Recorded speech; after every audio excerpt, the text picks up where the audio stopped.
সকলোকে মোৰ নমস্কাৰ।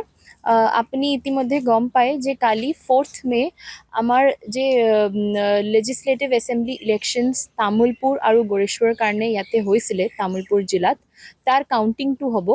চ' আমাৰ তামুলপুৰ হায়াৰ ছেকেণ্ডেৰী স্কুল য'ত আমাৰ ষ্ট্ৰং ৰুমটো আছে তাতেহে আমাৰ কাউণ্টিংটো হ'ব। ইয়াৰ কাৰণে আমি 3-tier ছিকিউৰিটি ছিষ্টেম ৰাখিছোঁ। 100 মিটাৰকে দুইফালে ৰোডৰ ওপৰত আমি ডিমাৰ্কেশ্যন কৰি দিছোঁ। তাৰে ভিতৰত পেডেষ্ট্ৰিয়ান জোন থাকিব আৰু সেইদিনাৰ কাৰণে আমাৰ ট্ৰাফিকটো ডাইভাৰ্জন কৰা হ'ব।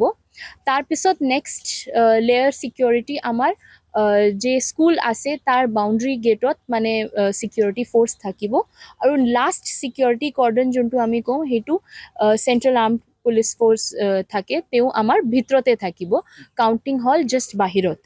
চ' আমাৰ দুটা LAC কাৰণে আমাৰ যে তামুলপুৰ হায়াৰ ছেকেণ্ডেৰী স্কুল অডিটৰিয়ামটো আছে তাতে দুটা কাউণ্টিং হল বনোৱা হৈছে তামুলপুৰ আৰু গড়েশ্বৰৰ কাৰণে। আৰু ইয়াৰ বাহিৰত পোষ্টেল বেলেট কাউণ্টিঙৰ কাৰণে আমাৰ বেলেগ এখন ক্লাছৰুমত ভাগ কৰি দুখন কাৰণে এৰেঞ্জমেণ্টটো কৰা হৈছে।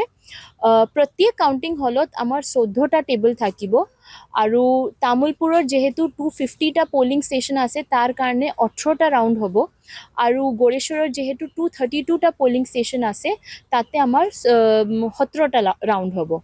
আৰু ইয়াৰে বাহিৰত আমাৰ পোষ্টেল বেলেট ষ্ট্ৰং ৰুমত 3টাকে টেবুল লগোৱা হৈছে কাউণ্টিং কৰিবৰ কাৰণে। আমাৰ এডিকুৱেট পলিং পাৰ্চনেল যেনেকুৱা কাউণ্টিং পাৰ্চনেল যেনেকুৱা ছাপ'জ কাউণ্টিং ছুপাৰভাইজাৰ হওক, counting assistant, counting staff, micro' observers গোটেইকেইজনৰ চিলেকশ্যন কৰি লোৱা হৈছে আৰু তেওঁ ট্ৰেইনিঙো হৈ গৈছে।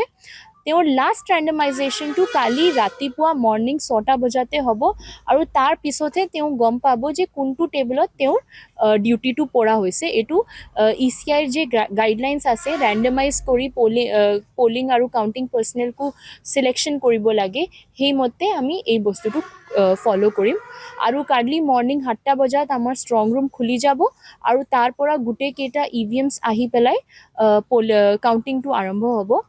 মৰ্ণিং 8টা বজাত আমাৰ পোষ্টেল বেলেট কাউণ্টিংটো আৰম্ভ হ'ব আৰু ECI গাইডলাইন মতে 8:30 তাৰমানে আধা ঘণ্টা পিছত আমাৰ EVM কাউণ্টিংটো আমাৰ মেইন কাউণ্টিং হলত আৰম্ভ হ'ব।